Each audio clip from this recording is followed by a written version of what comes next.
एज़ोटोप्स में क्या है कि इसमें the composition of liquid and vapour face the same होता है, उसका एक डेफिनेट कंपोजिशन होता है और वो बॉयल्स फिक्स टेम्परेचर में जैसे कि प्योर लिक्विड होता है।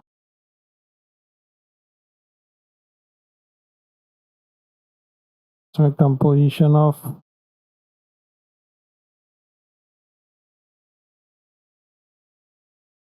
लिक्विड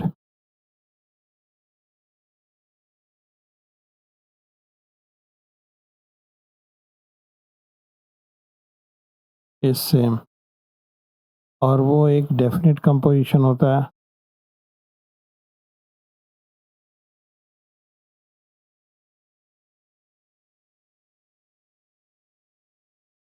जैसे ए अगर 20% है और बी जो है 80% होगा। अब वो बॉयल करता है एट अ फिक्स टेम्परेचर पे।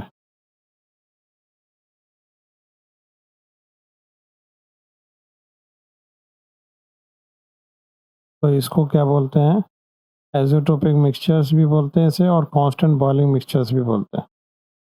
अगर पॉजिटिव डेविएशन हुआ राउल्ट्स लॉ में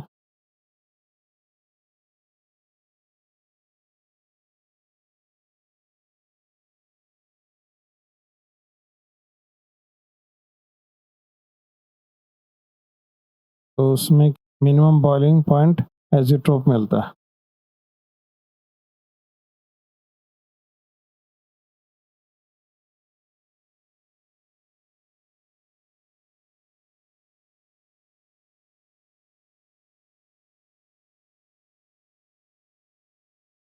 मिनिमम बॉइलिंग पॉइंट एज़ोट्रोप्स का मतलब क्या है कि उसका बॉइलिंग पॉइंट जो है वो लो होता है टू द प्योर कंपोनेंट्स। इसलिए मिलता है क्योंकि वेपर प्रेशर जो है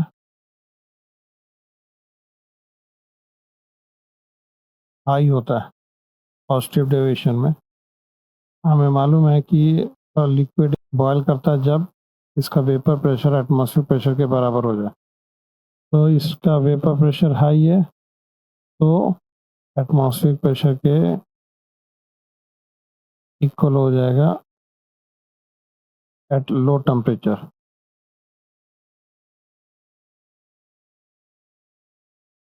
इसलिए इसका मिनिमम बॉइलिंग पॉइंट एज़ोट्रोप्स होता है। अब इसका एग्जांपल देख लेते हैं हम। वाटर और इथेनॉल देखते हैं और इसका एज़ोट्रोप देखते हैं।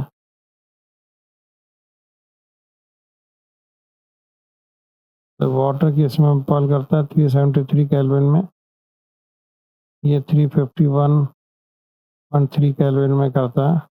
इसका एज़ोट्रोप्स क्या है 351.15 केल्विन में बॉयल करता है। अब इस एज़ोट्रोप्स का कंपोजिशन क्या होता है 95.37% ऑफ इथेनॉल है।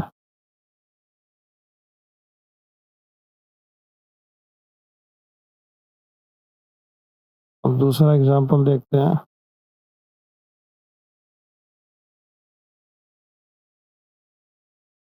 क्लोरोफॉर्म और इथेनॉल।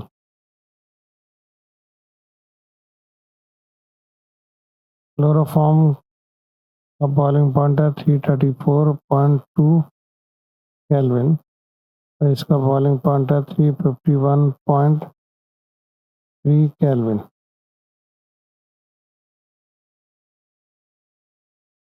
और इसका एज़ोट्रोप जो है 332.3 पे जो है बॉयल करता है। उसमें 6.8% ऑफ इथेनॉल होता है।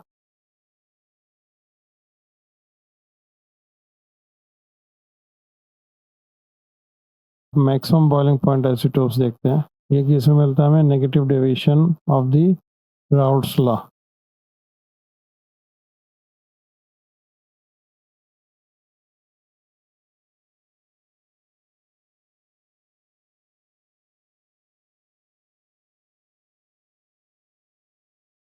इसमें क्या है, बॉइलिंग पॉइंट ऑफ आइसोटोप्स जो है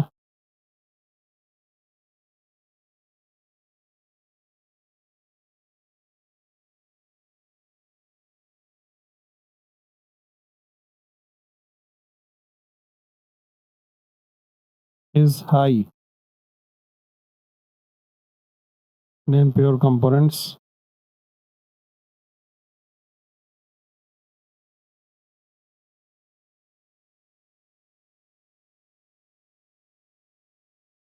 अब ये इसलिए होता है क्योंकि इसमें vapour pressure of solution is lower. In order to boil it, so we have to give the heat so that boiling temperature is reached. तो इसका higher boiling point होता है.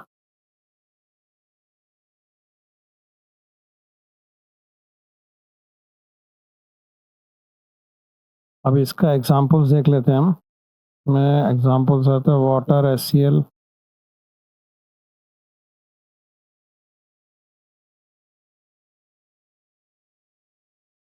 वाटर 373 केल्विन पे करता है, ये 188 पे केल्विन पे करता है. बॉयल एजिटोस जो है वो 383 केल्विन पे बॉयल करता है. इसका कंपोजिशन कितना है? 20.3% ऑफ HCl. फिर वाटर और नाइट्रिक एसिड देख लेते हैं.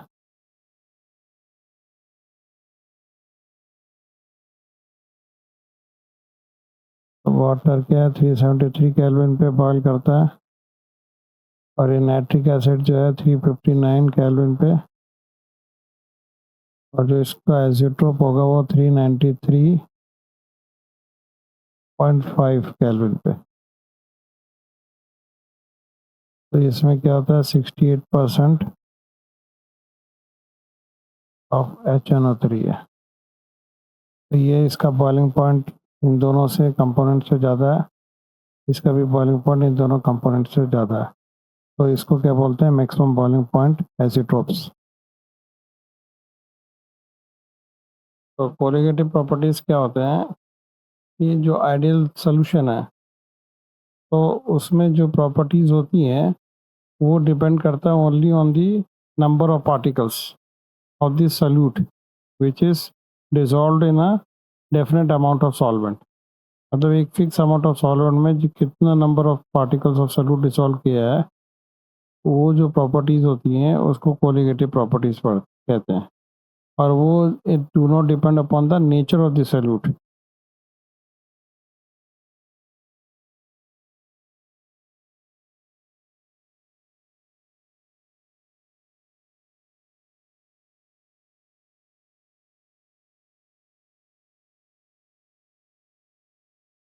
तो nature of the solute means क्या है कि सॉल्यूट जो है जैसे सोडियम क्लोराइड है या शुगर सॉल्यूशन है या कोई दूसरा सॉल्यूट है, पोटेशियम नाइट्रेट है, तो ये इसके जो है नेचर्स अलग अलग होते हैं. इस पर नहीं डिपेंड करता है. जो प्रॉपर्टी इस पर नहीं डिपेंड करती उसको क्या बोलते हैं? Colligative properties. कोलिगेटिव प्रॉपर्टीज़ होती कौन सी हैं? दैट इज़ ये है पहला relative lowering of vapour pressure. इसमें क्या है कि जब नॉन वोलेटाइल सॉल्यूट को हम सॉल्वेंट में डालते हैं तो जो उसका वेपर प्रेशर होता है वो जो है लोअर हो जाता है as compared to the vapor pressure at the same temperature of the solvent.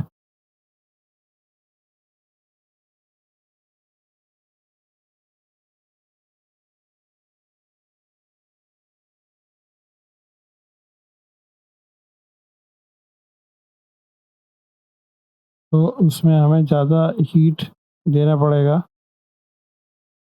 जो वेपर प्रेशर है equal to the atmospheric pressure हो जाए तो वो बॉयल करेगा.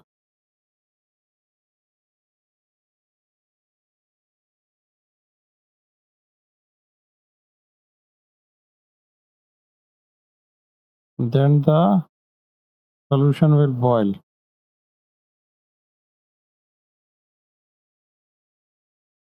जो ये हमारी प्रॉपर्टी है एलिवेशन ऑफ बॉइलिंग पॉइंट, मतलब सॉल्यूट के डिजॉल्व होने से सॉल्वेंट के अंदर जो उसका जो है वेपर प्रेशर वो लोअर्स हो जाता है.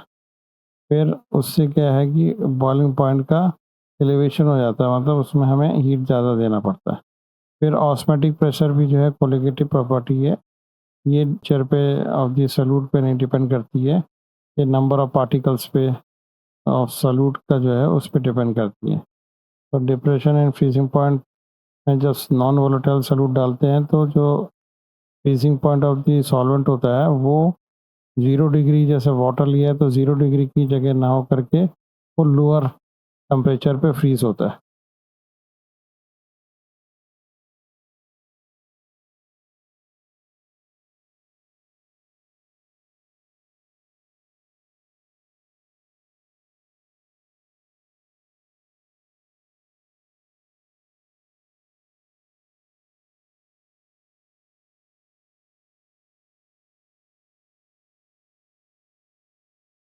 तो क्या हो जाएगा, the freezing point solution becomes lowers.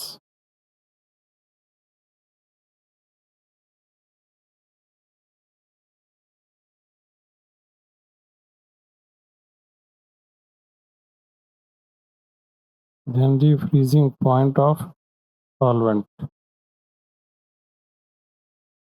इसको बोलते हैं depression and freezing point. Example जैसे कि अगर हम आइस में सॉल्ट मिला देते हैं तो उसका टेम्परेचर क्या है, -20 डिग्री सेंटीग्रेड पहुंच जाता है, तो इसको बोलते हैं डिप्रेशन एंड फ्रीजिंग पॉइंट। अब ऐसे ही एलिवेशन ऑफ बॉइलिंग पॉइंट का हम एग्जांपल देखते हैं। अगर सोडियम क्लोराइड को हम वाटर में मिला दें तो इसका बॉइलिंग पॉइंट क्या हो जाएगा, इंक्रीज हो जाएगा। ये 100 डिग्री पे बॉयल नहीं करेगा, जो है ये उससे ऊपर बॉयल करेगा। तो ये जो है ये सारे क्या है, कोलिगेटिव प्रॉपर्टीज़ हैं। ना हम इसको जो है एक एक करके डिस्कस करते हैं। तो नेक्स्ट पे चलते हैं हम। पहला है हमारा relative lowering of vapour pressure. तो when a non volatile solute को डिसॉल्व करेंगे इन अ सॉल्वेंट, तो vapour pressure of the solution is lower than that of the pure solvent, तो there is a lowering of the vapour pressure. तो मान लो ये suppose vapour pressure of pure solvent ये है, इसमें से जो है जो सॉल्यूशन का होगा वेपर प्रेशर तो माइनस करेंगे तो ये क्या हो जाएगा, लोअरिंग ऑफ वेपर प्रेशर।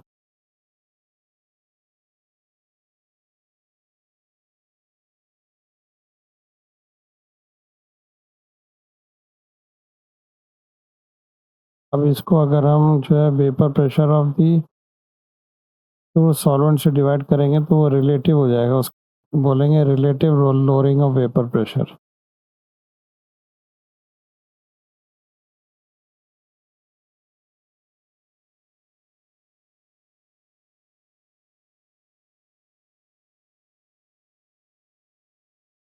अब ये प्रॉपर्टी जो है किस पर डिपेंड करती है, इट्स पर depend upon the number of moles of the solute, और ये independent of the nature of the solvent पे है।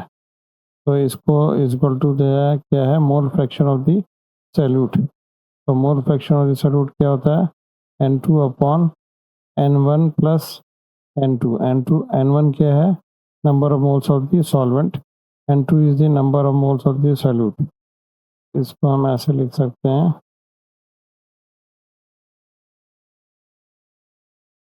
Number of moles of solute equal to क्या है, मास ऑन मोलर मास।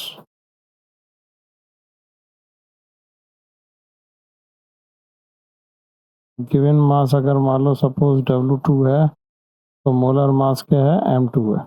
ऐसे N1 जो है number of moles of solvent है, तो इसमें क्या है, given mass of the solvent W1 है और molar mass of the solvent क्या है, M1 है। तो अब ये वैल्यू को हम इसमें ऐड कर देंगे तो ये हो जाएगा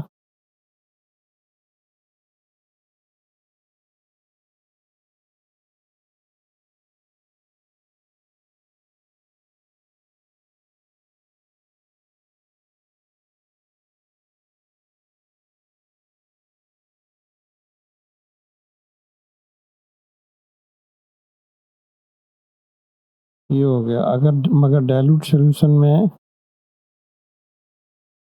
number of moles of the solute जो है N2 is very less, so it can be neglected as compared to number of moles of the solvent। so ये जो ये है ये रिमूव कर देते हैं हम, तो ये हमारा बन जाएगा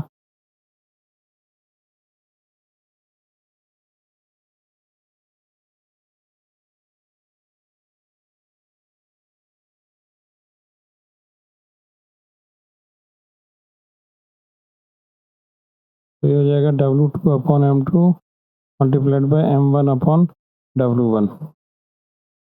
तो जो ये प्रॉपर्टी है relative lowering of vapour pressure, ये जो है रिजल्ट एक्यूरेटली नहीं देती।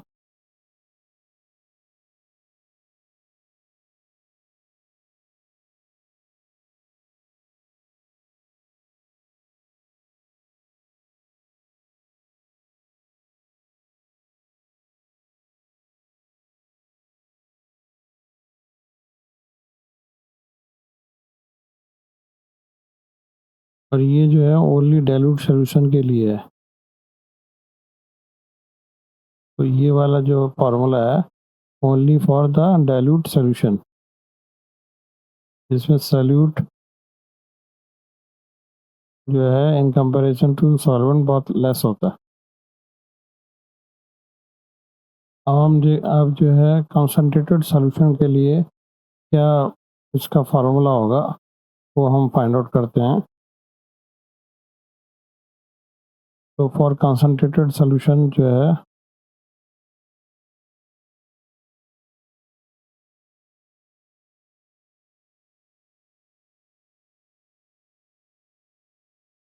अब ये हमें relative lowering of vapour pressure हमारे को मालूम है, ये होता है upon this is equal to n2 upon n1 plus n2। अब हम इसका रेसिप्रोकल ले लेते हैं।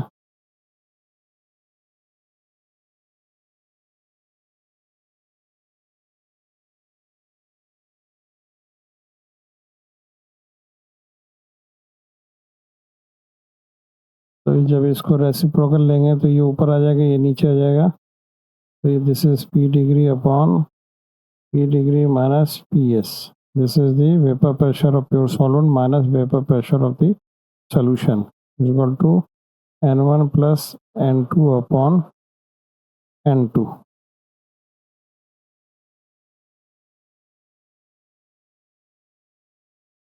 अब ये जो है ऐसे भी लिख सकते हैं इसको n1 अपॉन n2 प्लस 1। तो ये क्या हो जाएगा,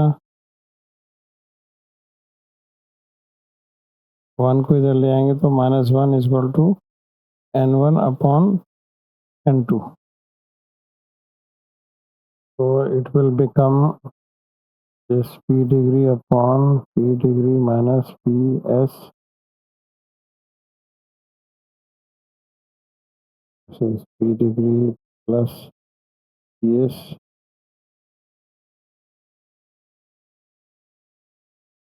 equal to n1 upon n2। तो ये कैंसिल हो गया। That will become the ps upon p degree minus ps equal to n1 upon n2। now इसको अगेन हम रेसिप्रोकेट करते हैं तो ये हो जाएगा p degree minus ps upon ps is equal to n2 upon n1 is equal to w2 upon m2। n2 का है ये हो जाएगा m1 अपॉन w1, ये n1 का।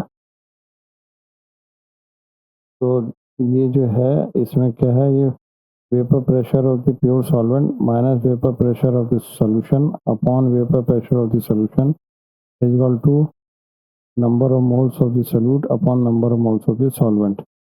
तो इसमें क्या है, ये mass of the solvent solute है, ये mass of the molar mass of the solute है, ये molar mass of the solvent है, ये mass of the solute solvent है। Molar mass of the solvent upon mass of the solvent. तो इसको हम यूज़ कर सकते हैं calculate the relative lowering of vapour pressure of the concentrated solution.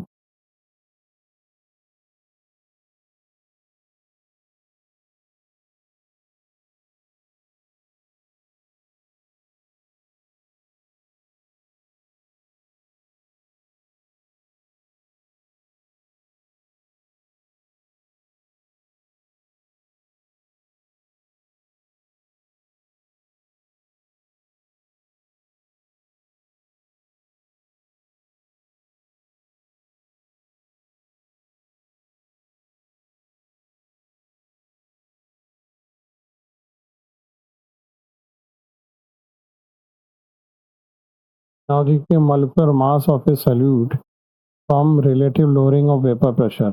Molecular mass of the solute जो है हम निकाल सकते हैं relative lowering of vapour pressure अगर हमारे को मालूम हो। तो अब हमने ये पढ़ा था relative lowering of vapour pressure is equal to के vapour pressure of the pure solvent minus vapour pressure of the solution upon vapour pressure of the pure solvent is equal to क्या हो जाएगा, तो ये number of moles of the solute upon number of the moles of the solvent. तो अभी number of moles क्या होता है, weight mass upon molar mass in multiplied bye, अगर इसमें रहेगा तो ये ऊपर आ जाएगा m1 अपॉन W1। तो दिस इज दी क्या molar mass upon W1 is the mass of the solvent. इसको weight in grams of non volatile solute भी बोल सकते हैं। और m2 को जो है मॉलिक्यूलर मास ऑफ सॉल्यूट बोलेंगे, m1 को क्या है molecular mass of the solvent बोलेंगे, और ये W1 is the weight in grams of the solvent. तो अब अगर हम molecular mass of the solute निकालना चाहते हैं तो m2 को जो है हम इधर ले आते हैं। तो m2 इज इक्वल टू क्या हो जाएगा,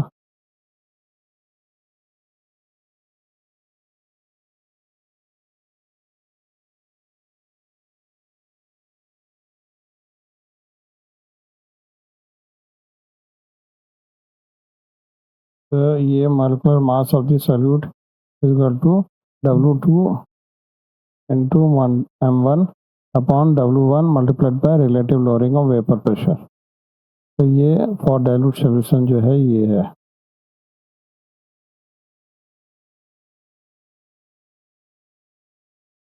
और फॉर कंसंट्रेटेड सॉल्यूशन हमने देखा था यहाँ पे रिलेटिवली अगर उससे कंपेयर करेंगे तो ये जो है यहाँ पे हमारे को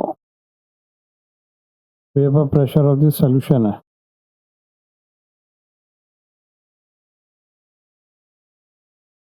तो ये क्या हो गया,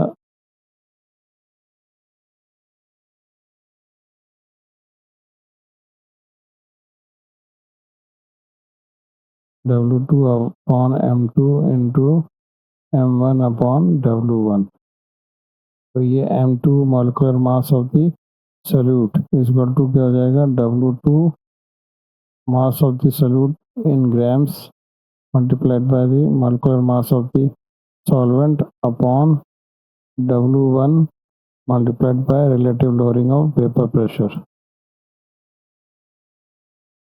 कंसंट्रेटेड सॉल्यूशन का हम ऐसे molecular mass of a solute ऐसे निकाल सकते हैं।